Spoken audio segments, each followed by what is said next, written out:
Hi, everyone, and welcome back to Ask Andrew. Yet again, I'm visited by Andrew Sleigh, and we're going to go over questions that are asked by our audience. And he's going to give his insights on how gold and silver, as well as, well, markets as a whole, will be reacting to everyday news. Good morning, Andrew. How are you? Morning. Thank you very much for having me back. Good to be back. It's always nice to see you. So why don't we dive right into it? We've had a lot of news since the last time you and I have spoken. Trump definitely gives us a lot to talk about. So right off the bat, how is the renewed US-China trade war impacting gold prices? And do you see this driving long-term demand for bullion, or is this changing the trend at all? My opinion is that I think it's driving it upward. We saw the fast recovery of how gold reacted the last week. I mean, down 3% and then gained it all back. And within 5 business days, gold hit an all-time new high again in the US. I mean, that's incredible movement on something that doesn't move that quickly. You know, it acted like silver almost, how fast it moved. And silver started to come back as well, held its own, and has been slowly inching upward as well. So all this uncertainty with trade war and between the two countries is only going to fuel the demand for gold and silver. And do you feel like the gold specifically is reacting to the market or the geopolitics directly? Well, that's a good question. Off the top of my head, I'd say it's probably some weighting on both. Okay. There's lots of geopolitical uncertainty out there, which people who are paying attention to that get nervous and flee to gold. That's historic. And then you have the markets, where I actually had a phone call today from a gentleman that has been a stock market guy all of his life, and now he's questioning the market. So as these markets get more stretched and elevated for no reason, when everything is in tatters with the economies, people are now second guessing, maybe I should be somewhere else other than the stock market because there's no value here anymore. So I think it's both that are having, a contributory effect on gold going up Okay. and will continue. Also, the demise of the currency. That's really ultimately what's going on. As gold Believe me, goes we up, it's the actually have a currency failing. question. We have a Okay. question regarding that in a little bit. So Okay. believe me, it's all going to be our viewers are dying to know. So Uh, what I did recently see, I actually added this question in myself. With Trump encouraging the central bank to cut interest rates due to the upcoming trade war or the trade war that we're currently in, if that were to happen, how do you think this would impact the USD as well as gold as an investment vehicle? well, it's going to destroy the US dollar when they go to 0% interest rates. So it's going to absolutely skyrocket inflation in the US, which in real terms means prices of goods and services will go, up dramatically. And we may have a short period of time where we may see, if this plays out the way you asked, we may see the US dollar fail faster against the Canadian currency. So we may see a rise, but then it's going to be the Canadian currency right behind it, and then probably fall faster. So I'm not a currency expert. I just kind of see that as the money printing is going to go to the top drawer, nth degree. Tens of trillions of dollars will be pumped into the U.S. market to pump it up, and gold and silver will explode upward as a result because it's the demise of the dollar. So it's a horrendous thing that they're going to do that. So, due to silver also, the pricing of silver also being impacted by industrialism and how much, well, things are actually being built, do you think that that's going to be, do you think that that would be impacted first or behind gold? Silver first or gold first? Generally, I think it's gold that leads, and silver will lag and then catch up. And Okay, we don't know when perfect. that's going to be because there's another player out there. Is when does all of a sudden the silver dry up and there's no more?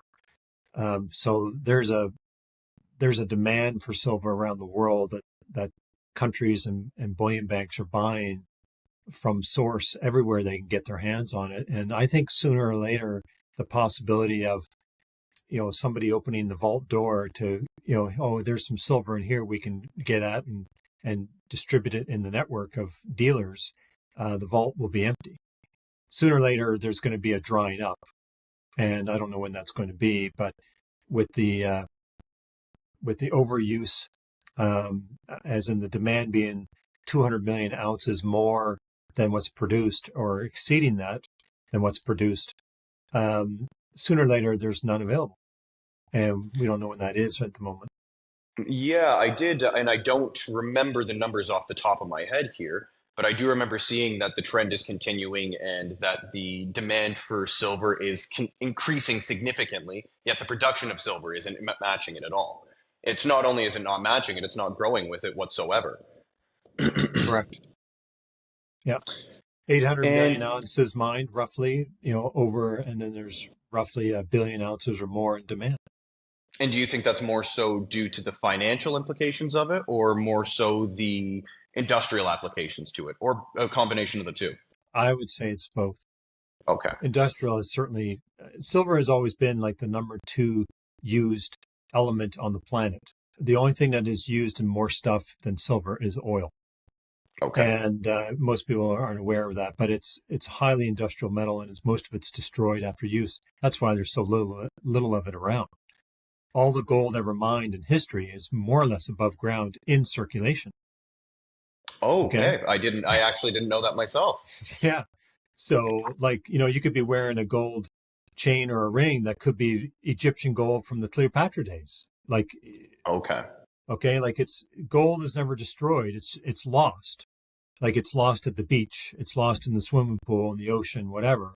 But as far as being industrially used and destroyed, nowhere near, like virtually nothing. It's all mined, refined, and then stored. It's all put away in vaults. So all of it in the last 5,000-6,000 years is still available from goodness knows when. And silver, of course, half of it being commercial, that commercial stuff is then destroyed.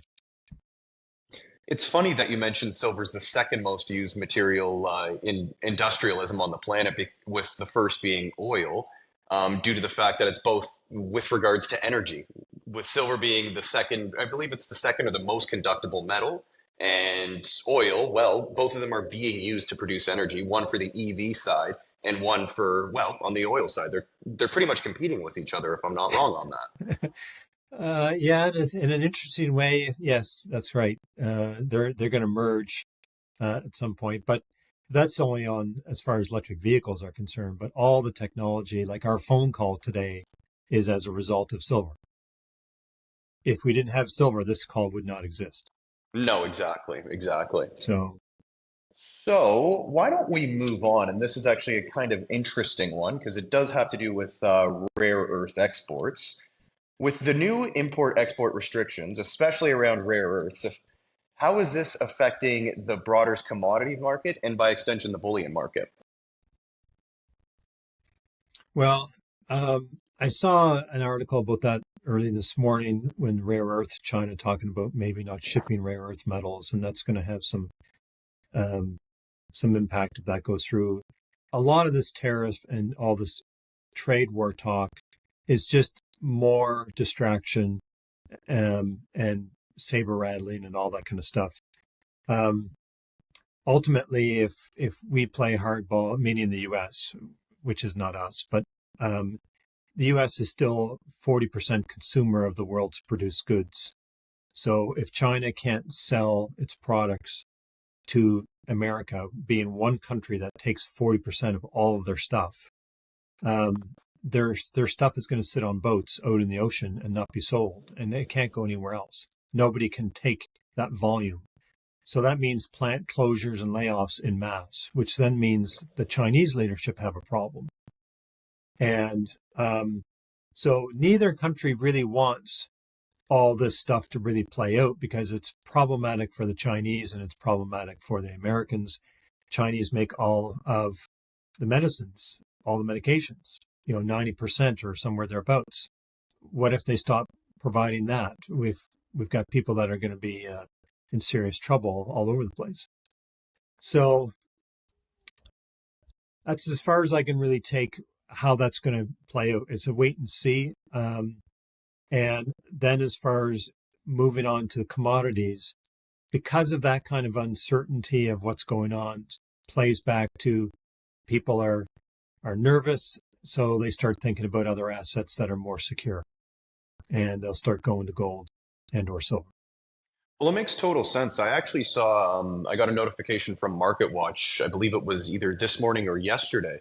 And a new US survey finds fund managers have never been so pessimistic about US stocks. And that's, I feel like that's goes, I feel like I don't need to expand as to why. Yeah. Well, most people that would be viewing us are probably already in that camp, so it doesn't need much explaining. But the stocks are being pumped up by government money, and I saw an article the other day that is talking about Powell is preparing a bailout for the hedge fund managers in the U.S. Like, can you get any more ridiculous than that? Like, it's bad enough they're doing it for banks, and they're rewarding this nonsense of investing that the hedge funds are getting themselves into, and then they label it too big to fail or some nonsense like that, and they should be allowed to fail because that's not capitalism. Capitalism is, if you don't run the company well enough, you should be allowed to fall and go out of Exactly. business, and then you have stronger management as a result, and another Exactly. company gets stronger and moves on and realizes they don't have the public purse to bail them out, and they have to do it on their own. Yeah, it's not So so much of a free market if if the government's consistently stepping into said market and bailing big companies out, right? that's it. I mean, that's socialism. That's not capitalism. We have, well, cronyism, capitalism at best. Socialism probably is much more accurate to what's going on now. Are you seeing a increased demand from institutional investors or central banks as a response to the rising risk of just trade fragmentation and all the trade wars we're going through? Not personally, just what I might capture on a headline, but there is a still ongoing gold and silver run around the world that's not going away. They're not talking about it at all because they're trying to get it quietly looked after. So bullion banks around the world are buying gold and silver, continue at a highest level ever, and same with countries. And so whether that's trade war related, they were doing it before the trade war started. I think it's really fueled by let's buy as much gold and silver as we can before our currency can't. I think that's Well, really fueling it. what I've even noticed is it's not so much the major central banks anymore. Of course, we can sit here talking about the US central banks, the Chinese central bank. Um, but I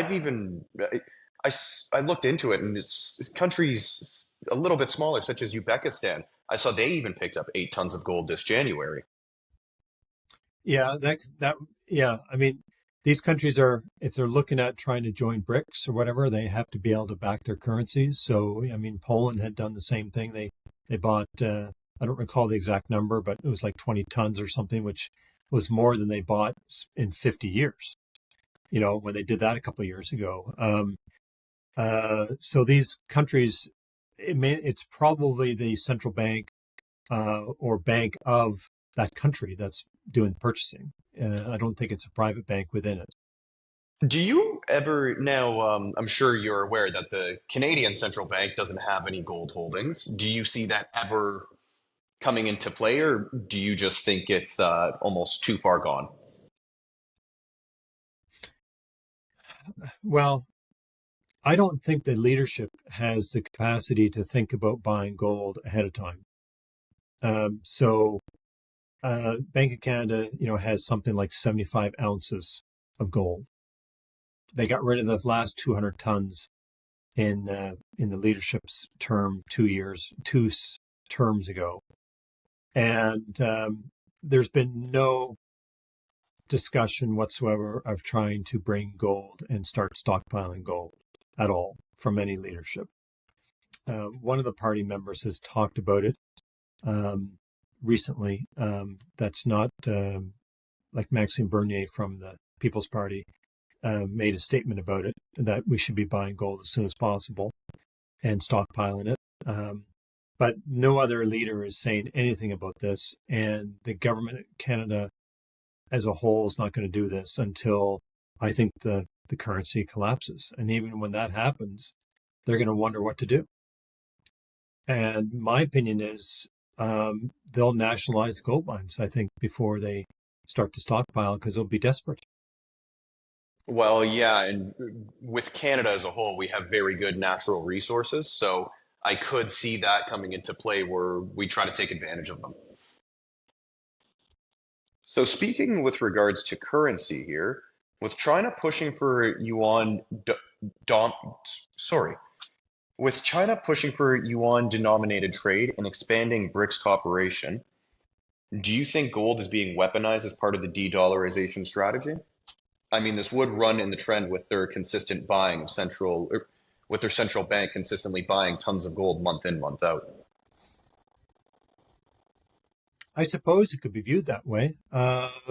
Gold being weaponized. I never really thought of it that way. These, the BRICS nations, China, and whatnot, they're buying gold simply to get out of the dollar, the U.S. dollar, and they're downloading and getting rid of treasuries that they hold and buying gold because when the dollar fails, they better be able to back their currency instantly with gold. Otherwise, their currency fails also.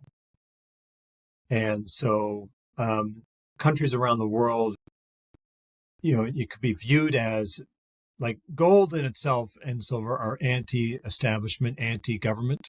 That's why the governments hate gold and silver because it keeps them honest. And of course, we know that governments don't like that. So that's why there's always pressure for the central banks to control gold and for the government to, control it and keep it away from the citizens. These other countries are buying gold at volumes that is to prevent their own currencies from going down when the U.S. currency, ultimately fails down the road. Okay, so you think it's more so as a way to protect themselves, get out of the US dollar, as opposed to looking to hurt the US dollar in a trade war. Yeah, China doesn't want to be seen as openly attacking the U.S. So that just motivates the U.S. people to get into a conflict. So they're quietly just trying to do their own thing and get on with life and just leave America to its own demise. Okay. And so America's out there, trying to be a bully around the world. And this is how all empires end, is that there's usually a conflict as a result. And China just wants to get on with business and life and buy gold. And, why interrupt your enemy when he's busy destroying himself? No, exactly. And I even saw that although the yuan took a massive hit against the US dollar, and I think it was something like the biggest loss it had seen against the USD in a decade or two. Uh, but it's an exporter economy, so that doesn't affect the Chinese the same way it would affect the US dollar or the Canadian dollar. Would you agree with that statement? Yeah, I would. China's using yuan to buy infrastructure around the world. And ultimately, the yuan is going to go to zero at some point. So when it does that, they got all that infrastructure for nothing. What a good plan. So they borrowed all this money in yuan and they bought airports and seaports and you name it, and buying gold, I'm assuming in yuan. And when the yuan fails, they've paid nothing for all that. No, That's a great exactly. plan. It's a great And way to look at it as well. and so once that occurs, they can then reset and they can back a new currency with gold and start all over again with a clean slate. I mean, it's perfect. And how do you think that would look? Oh, it's not going to look very good for us. so, so the old saying, he who owns the gold makes the rules. And do you think this thought process is maybe why the US government is trying to, for lack of a better term, bully China into doing what it wants? Good question. I don't know. There's good sides of the argument for all of that. Some people have been on interviews saying they should have a 400% tariff on China, and while we still have an economy, meaning the U.S., and we still are important economy to China as an exporter, that we should be holding their feet to the fire and getting them to respect patents and laws because they steal all the intellectual property and all this. And the American companies are sick and tired of losing to all the shenanigans that the Chinese government does. So there's that aspect, which is a good argument. But even when they come to the table and say, okay, yeah, we'll respect patents, we'll respect international law, there's nothing to say that they'll turn around and continue that once everyone plays nice. I mean, a year or two from now, they could turn around and just go right back to what they're doing. There's no way to hold them accountable for staying to their word because they're a huge economy, and who's going to tackle that? Nobody. So it's super complex, but at the end of the day, with all the stuff that's going on, with viewers, you can listen to that stuff all the time and be distracted by it instead of looking after your own financial house. So I usually tell clients that are having this discussion with me that a lot of these things that are occurring are outside your wheelhouse. And you need to focus on what's inside your wheelhouse. And that's looking after your own financial affairs. Do what the large money is doing around the world. And that's accumulating gold and silver at the highest volumes ever. Don't do what they say they're doing. Do what they're doing. That's a great way to put it. So, you can control what you do with your own financials, Kellen and myself and whoever. But you can't help what happens to the Toronto mayor's office and how they run the city into the ground economically. That's out of your control, okay? But you can control what's inside your wheelhouse, which is how you spend your money, how you save your money, what you choose to do with your money. All that is under your control and nobody else's, per se. So that's, I suggest people focus on that and just kind of pay attention to what's outside the wheelhouse, but not as an entirety. Well, that kind of actually leads into my next question, in all honesty. So, although the questions today have been more so focused on geopolitics, how do you think these trends affect the average Canadian investor? And do you think our upcoming election could impact it at all? Or do you think we're kind of already set on a course and Canadians just need to prepare? We're already set on a course. Canadians need to prepare. Okay. So, yeah. Sorry, the second part of that was so great. I forgot what the first part question is. Will you repeat that, please? No worries. Although the questions today have been focused more so on geopolitics, how do you think these trends affect the average Canadian investor? So the trends are going to be ever more present in the near future. So we're going to have, probably another wave of inflationary effects, which is rise in prices and goods and services going into the summer. And that's going to continue to accelerate. Canada is trillions of dollars in debt. So, year-old data is 10 trillion in total debt between all levels of government, corporation, and citizens. And that's 408% of GDP. So that means we are there. We are an insolvent nation. We cannot pay our debt. So how does that play out? Well, if we're insolvent and bankrupt, what is a bankrupt country's currency worth? And when people can start to accept what that answer is, then they can start to move and make meaningful changes in their assets. And then once they do that, then they'll start getting control of their financial well-being and be able to weather the storm that's coming, which is going to come regardless of what you do. So you might as well try and preserve and be prepared as best you can. And that's what I would recommend that they do. No, it makes total sense. At the end of the day, I think you recently highlighted that there, in a certain sense, you've been dealt your cards and you kind of have to play them.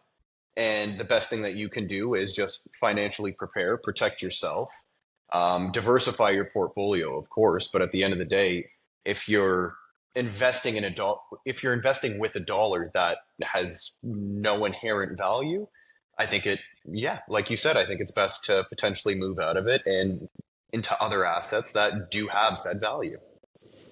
Residual, like real hard assets, are going to be what's going to be the key.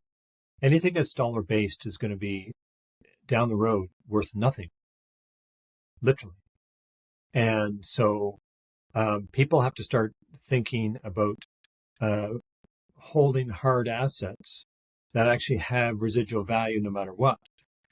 For example, a house has value no matter what. If a house could exist for 400 years in Canada, and Canada went through 5 or 6 currencies in that span of time, the house can be converted to any currency in the future, right? I No, mean, because it exactly. has value.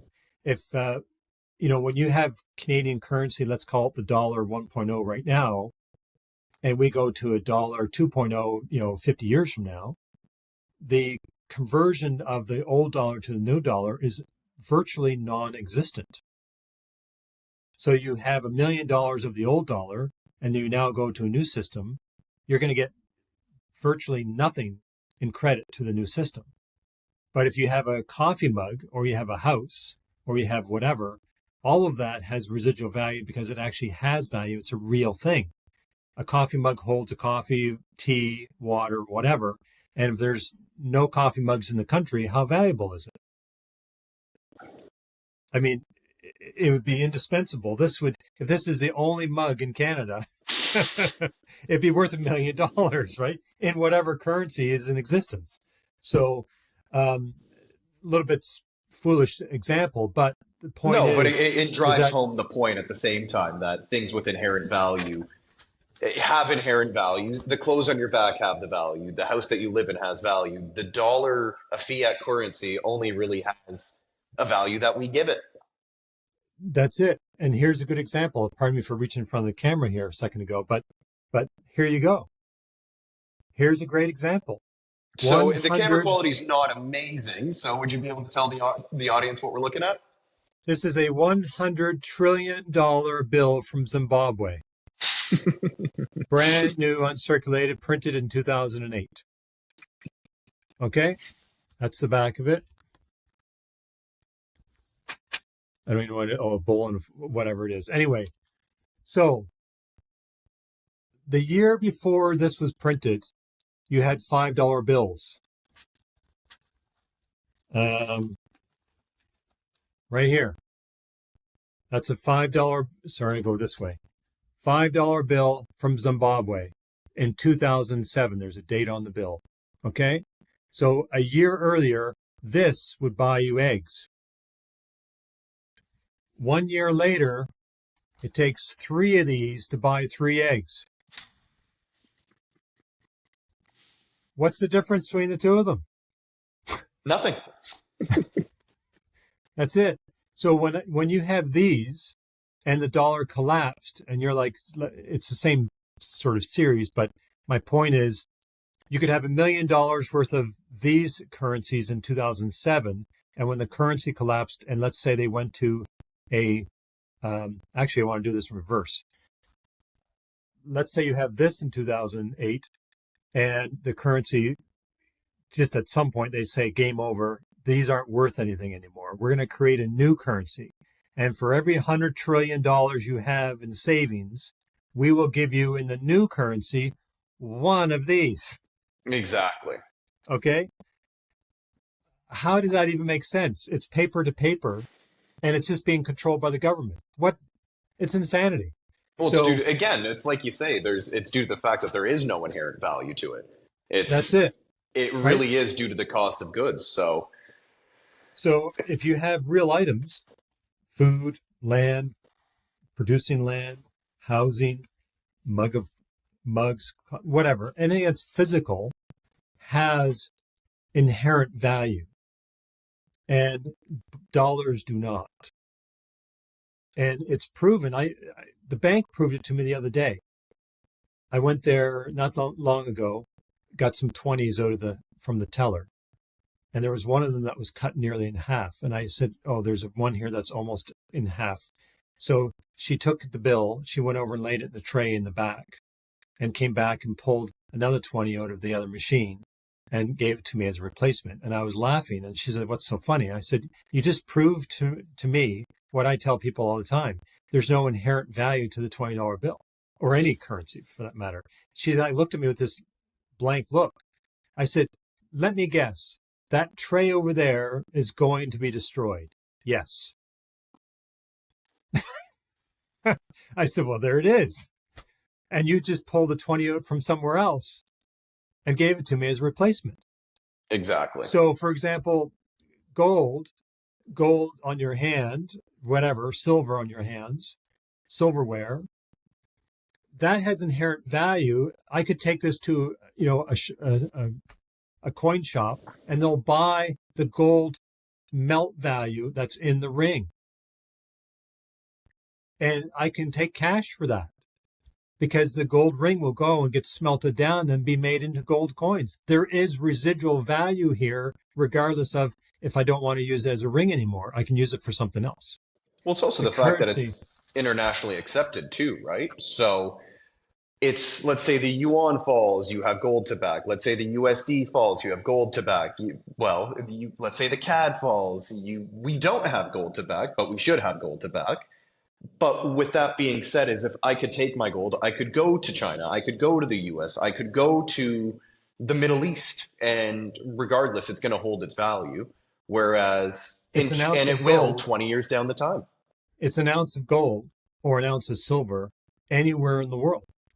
It's Exactly. the same ounce, and it will buy whatever it does buy locally. There's no conversion required. All the countries have signed off on that international treaties. Gold and silver are money and accepted in coin form internationally, maybe in bar form as well. I'm not really sure the particulars there, so I won't say either. But they're money, no exchange necessary. Try taking a $20 Canadian bill to somewhere in Africa and purchase something with it. It'll be impossible. The Right? US dollar, sure, but the Canadian dollar, it's good luck. And even the US dollar, like if you go out in the middle of nowhere, they may just say, "What am I going to do with that here? Yeah, I can't do anything with it here. We don't recognize the bill. Do you have an ounce of silver? Or do you have an ounce of gold?"